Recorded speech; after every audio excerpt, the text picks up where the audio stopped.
Excel में आज हम परिचय करते हैं।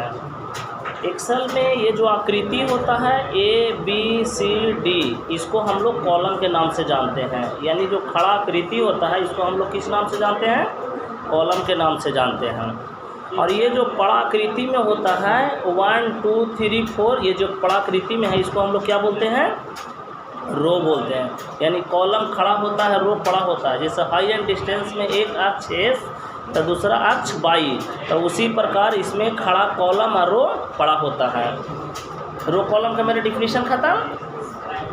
अब हम थोड़ी सी बात करेंगे कि जब एक्सेल एक वर्कबुक है और इसमें हम लोग सीट बाय सीट काम करते हैं, तो एक सीट में कितना रो होता है और कितना कॉलम होता है।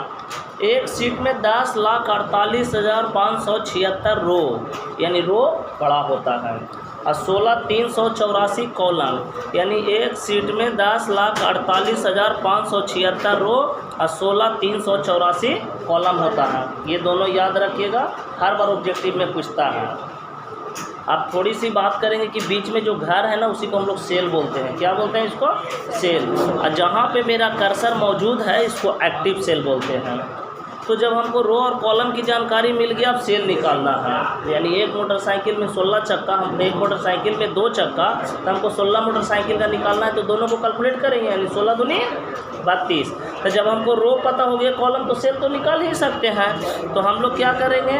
10,48,576 गुना 16,384। तो रो और कॉलम दोनों को गुना करेंगे तो सेल के हिसाब हमको कैलकुलेट हो जाएगा। चलो अब हम लोग बेसिक कुछ फार्मूला सीखेंगे। सबसे पहले हम लोग कुछ भर लेते हैं, कुछ भर लेते हैं। भरने के बाद हम लोग क्या करेंगे कि सबसे पहले आपको हम जोड़ सिखाएंगे। तो आपका नोट्स का है कि इक्वल टू दीजिए, सम लिखिए और जितना भाग को जोड़ना है उस एरिया को सिलेक्ट कर लीजिए। मेरा काम खत्म। आप F2 से देख सकते हैं फार्मूला सेम टू सेम है कि नहीं। अगला है घटाव।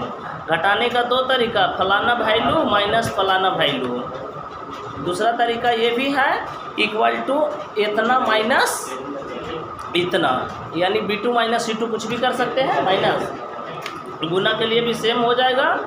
150 रुपये केजी दिया है, 10 किलो का दाम आप निकाल सकते हैं। ऐसे भी दूसरा तरीका है सेल इंटू सेल भी कर सकते हैं। दूसरा तरीका ये भी है सेल इंटू सेल।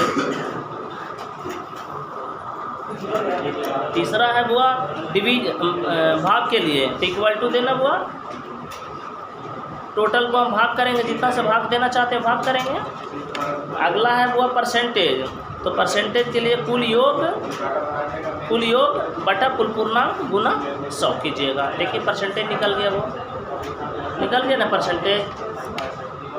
एवरेज में औसत निकालेगा बुआ, इक्वल टू एवरेज लिखेंगे या डायरेक्ट भी आप निकाल सकते हैं। इक्वल टू देंगे, टोटल को हम भागा देंगे कितना से, जितना से भागा देना औसत निकाल देगा।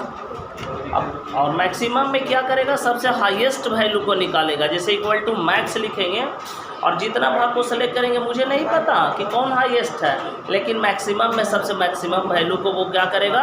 बाहर निकाल देगा। आपको यहाँ तक कंप्लीट हो गया।